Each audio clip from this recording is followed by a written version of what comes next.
The Wood Whisperer is sponsored by Woodcraft. Just get started.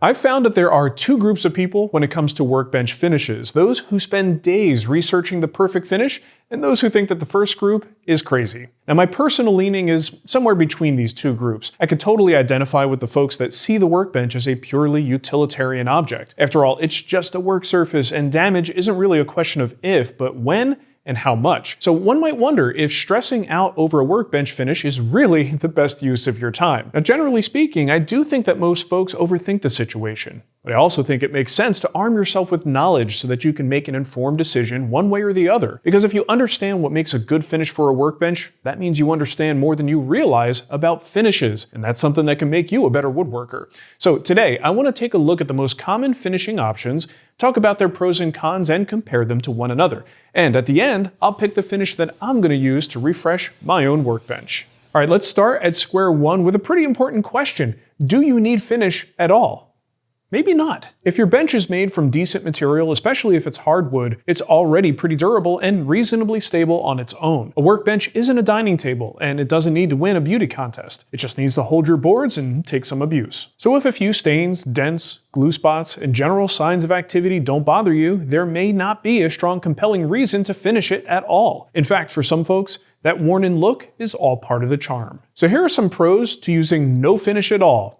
Zero cost. It's hard to beat free, right? Zero effort. Some of you hate finishing, I know, because you've told me. So this might be one that you can justify skipping. Maximum grip. A workbench works best when your project doesn't slide around like it's on an air hockey table. Raw wood generally has a nice natural grip to it. Easy maintenance. If and when it comes time to flatten the top again, you don't have to worry about removing and reapplying a finish. Just plane it and get back to work. And now for the cons of no finish. Staining. Wood is absorbent. Anything that you spill, be it a finish, a stain, or even a drink, will be absorbed into the surface. Not only could that look bad, it can also cause the wood to swell, creates rough areas, and possibly even unevenness in the surface. Glue bonds aggressively. If your bench is used for assembly, you're undoubtedly going to have drops of glue that you'll need to scrape up. And because that wood is raw, the glue bonds really well, and it's often going to bring some wood with it when you try to pop it off. Increased instability. Finish can slow down the impact of humidity changes in your shop, so without it,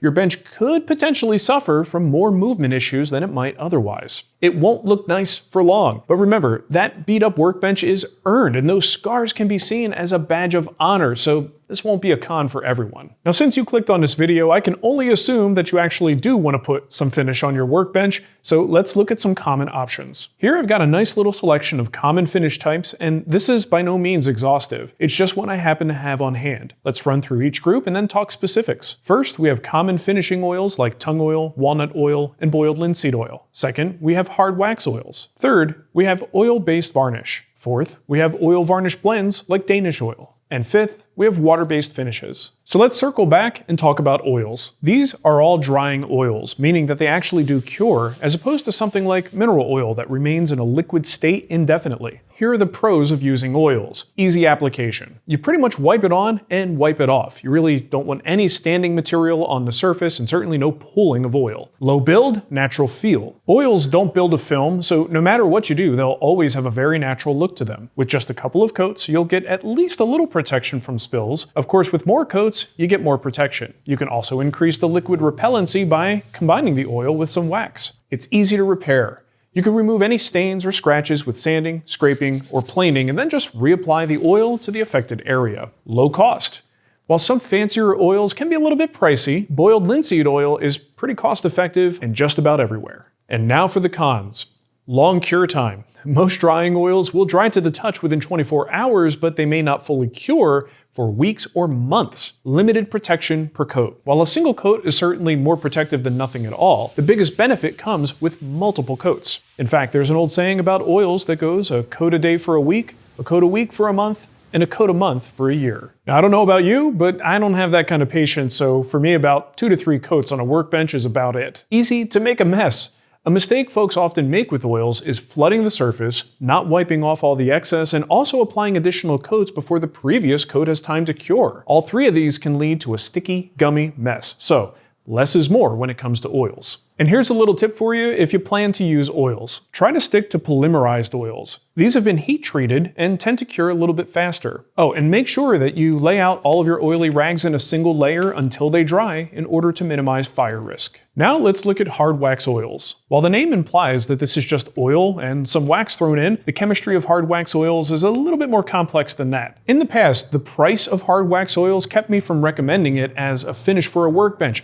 You know, for your regular furniture, sure, and if you have some left over that's just going to go bad, okay, use it in the shop. But I wouldn't go out and buy a can specifically for it. But that's changed in the last few years. There's a lot more competition in the hard wax oil market, and brands like Natural One Coat bring a fantastic product for a much lower price. So I think now it's safe to say that hard wax oils are a contender when it comes to a workbench finish. So let's hit the pros of hard wax oils.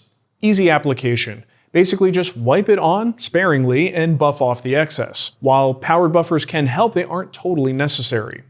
Low build, natural feel. This stuff is a lot like regular oil, but it provides more protection with less work, and it's not too slippery. Faster cure than traditional oils. Most hard wax oils, especially the 2-component variety, cure within a week. Single component will often take a little bit longer. Easy spot repair. Just clean up the affected area and reapply. Usually it blends right in. Now for the cons. More expensive. While not as cheap as some of the cheapest options, hard wax oils can certainly be considered competitive with high-quality oils, especially since you don't really have to apply very much to the surface. You actually get quite a bit of mileage out of those small cans. Solvents, VOCs, and activators. The formulas can vary widely by brand, so check the ingredients to know exactly what you're getting into. Though most of these will fall into the low or no VOC category, you should still be aware of additional solvents and activators. Limited pot life. The 2-part or 2K systems have limited pot life once it's mixed, so only mix what you need for the project. Now let's take a look at oil-based varnish, and of all the finishes here, this is generally going to be the most protective. Even a single coat will start to build a film on top of the wood, and by the time you have 3 to 4 coats, you've essentially encapsulated your project in resin. So let's hit the pros of oil-based varnish. Good protection per coat. Especially if you're using full-strength varnish or poly with a brushed-on coat, you're going to get a fairly thick film layer each time, and it won't take long to build. Reasonably priced and available. Go to any hardware store and you're going to find a brand of oil-based varnish at a pretty reasonable price. Fast dry time. Usually this stuff dries to the touch within a day. It still takes a few days to a week to fully cure. So now for the cons. It creates a slick surface, and as we've already discussed, a slippery workbench really isn't ideal. Film damage can look ugly fast. While films offer more protection, when they do begin to fail, they do so in a very inelegant way. As the bench gets used and beat up, the surface will start to show white scratches and scuffs, and possibly even chips. Hard to spot repair. Unlike oils and hard wax oils, you can't just sand a scratch and reapply the varnish. Well, you can, but it's going to look pretty obvious because you're layering finished film on top of itself, right? So every time you sand through a layer, you expose the layer below, and it's pretty obvious. And then if you sand an area and put some finish on top, you just kind of see that area that you applied that new finish. So most of the time we have to resort to doing the entire surface, sand the spots that are a problem, and then you layer new finish over the whole surface, and it's a little bit easier to hide. But that's a lot of work. Smells bad? High VOC.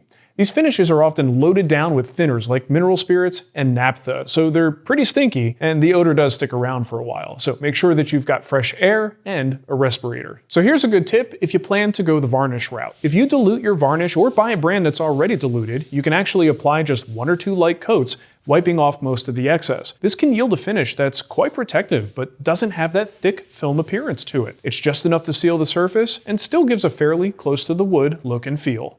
It can definitely be a nice compromise for a workbench or a regular piece of furniture. Right now, let's look at Danish oil. While the term Danish oil is used rather loosely in the industry, I'm referring to something similar to what you'd find in a can of Watco brand Danish oil. It's basically a mixture of 2 finishes that we've already discussed, oil and varnish, plus a little bit of extra thinner so that it's easy to wipe on. The idea is you get the best of both worlds. It's a finish that's easy to apply thanks to the oil and the thinner, but offers more protection than oil alone. And for that reason, and the fact that it's not that expensive, this was my go-to finish for years. Just 1 or 2 coats and I'm done. So here are the pros of Danish oil. Better protection than straight oil.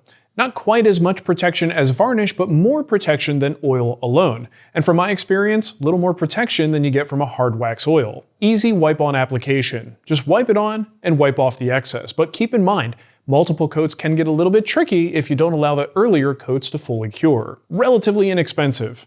It's on par with some of the oils and varnishes, but less expensive than most hard wax oils. It's easy to spot repair. That is, as long as you don't add too many coats. This does have varnish in there, so at some point, if you do build a really thick film, repairs can become a little bit more noticeable. Pleasant, low build surface. That is if you apply 1 or 2 coats. More than that, and you do sort of venture into that thicker film finish arena. And here are some cons. Slower cure than varnish alone.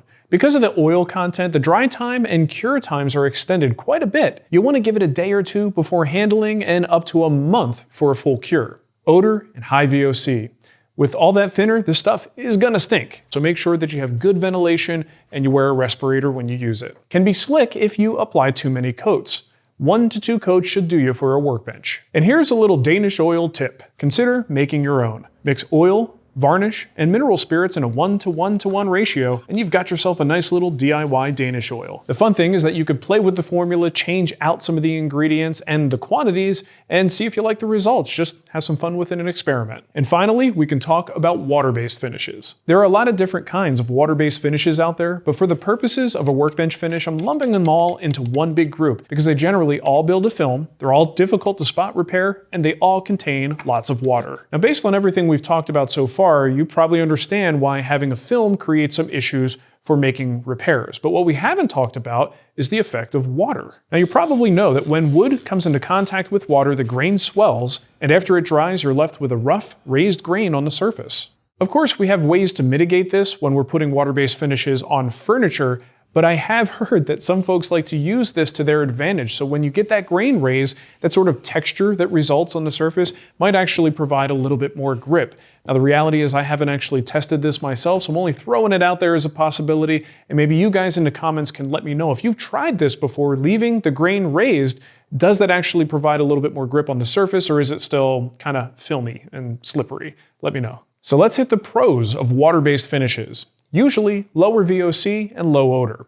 Most water-based finishes just kind of smell like latex paint. It's not something you want to huff all day, but generally it's inoffensive to most people. Water cleanup. Because the finish itself is either water soluble or made with a water carrier, all you need for cleanup usually is water and sometimes a little soap, making it a lot more pleasant to work with than other finishes that require more aggressive solvents. Fast dry times. Once the water evaporates, the curing begins, and a finish is dry to the touch within a day or so. But these finishes still can take weeks or months to fully cure. Of course, this is something that might vary depending on which water-based material we're actually talking about. Potential increased grip. This is a wild card, so you guys will have to let me know if this actually works. And now for the cons. A little more work to apply. Most water-based finishes want to be brushed, rolled, or sprayed. Not many do well with a simple wipe-on process. Can't easily spot repair. Like other film finishes that we discussed before, repairs can be pretty noticeable with this stuff. Still high potential for a slicker film. Because it's a film finish, it won't take but a couple of coats before the surface is actually pretty slick. Of course, the grain raise makes some of this up for debate. Well, before we start to refinish my workbench, I want to let you know that we have a new course featuring my favorite person in the entire world, my buddy Matt Cremona. It has been 3 years since he's taught a course in the guild, and you're going to love this one. Welcome to the Breakfast Nook. My name is Matt. This is the table that we'll be building in this course. This table is sized for those more compact spaces, but will still comfortably seat 6. The trestle base allows people to pull up a chair anywhere around the table, and to add a touch of interest, the top is curved on all sides and features an elegant underbevel. This was a really fun build as we focused greatly on the design, making sure this table is beautiful but also highly functional. So we cover many nuanced topics in both of those categories. Throughout the project, we'll cover topics such as grain orientation and part selection, large mortise and tenon joinery, template routing, thick workpieces, creating curved templates, adding an underbevel to a tabletop, choosing and applying a finish to give this white oak a natural appearance, and so much more. I hope you'll join me as we build this beautiful breakfast table. Matt is a true log to furniture woodworker. I love his methodology. I think you are too. And you can get the pre-order right now, discounted at twwguild.com. Don't wait because the price does go up. All right, let's get back to the action. All right, so my workbench is due for a refresh. Now, the surface isn't in terrible shape, but there are a number of stains, glue spots, and scratches. Now, I've been doing spot repairs over the last couple of years, and that works just fine, but I think at this point, I'm ready to just kind of give the top a nice clean sanding all the way across, and then apply the finish across the whole surface.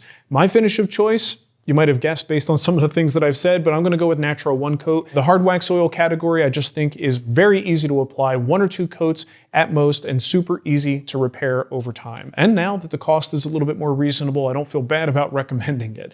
So let's get to the sanding. I'll prep the surface with 150 grit sanding, at which time I'll begin having conversations with the voices in my head. I saw on Reddit that if you sand too much, you'll create dips and valleys on the order of thousandths of an inch. That's gonna ruin all your projects. Bruh, don't sweat it. It's a workbench, not a NASA engineer's work table. But this bench is made of cherry and it's nice and dark now. If you sand too much, you'll have light spots. It'll be all spotty and everybody on YouTube will make fun of you. Who gives a shit, man? It'll even out in time. This is really firing up my OCD. We better get the lasers and the feeler gauges and get ready to plane this thing down flat again, just to be safe. No. As you can see, I'm pretty conflicted here. I mean, it's just a workbench, but at the same time, I love my workbench. This is the place I go to every morning when I walk into the shop. I usually have coffee here. All of my projects get built on this thing, so you'll have to forgive me for maybe giving it a little bit of TLC.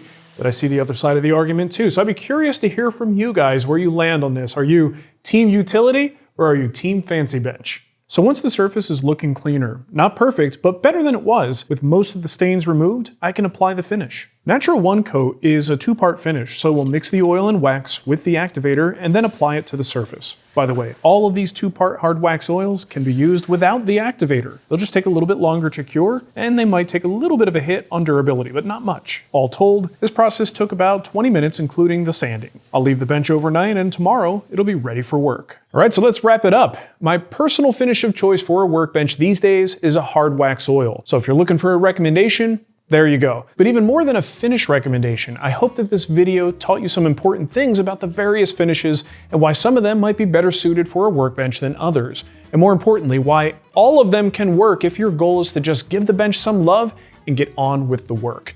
Or heck, just raw dog it and go with no finish at all. Whatever floats your boat. And one more thing, all this advice today applies specifically to the bench top. You can use whatever you want on the base, as that doesn't really have any bearing on the functionality of the bench. So feel free to use the same finish as the top, but you don't have to. Use whatever you think looks good. Thanks for watching, and if you like this video, please consider subscribing, clicking the like button, and hitting that notification bell so that we can give our offering to the YouTube gods that dictate what we watch on YouTube. I'll see you next time. And thanks again to our sponsor Woodcraft for helping to support the show. Check them out at woodcraft.com. Oreo, you stay down there, dude. So let's hit the pros of water-based finishes. Oreo, No, bro. Not today, Hermie. I do not have the patience. Sorry.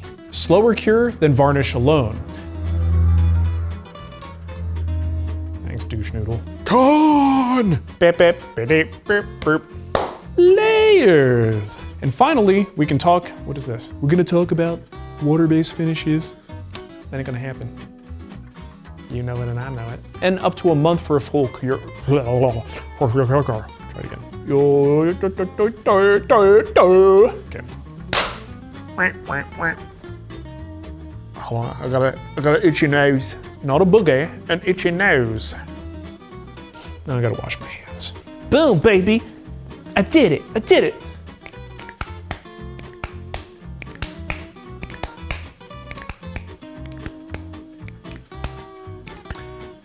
That's probably a good take.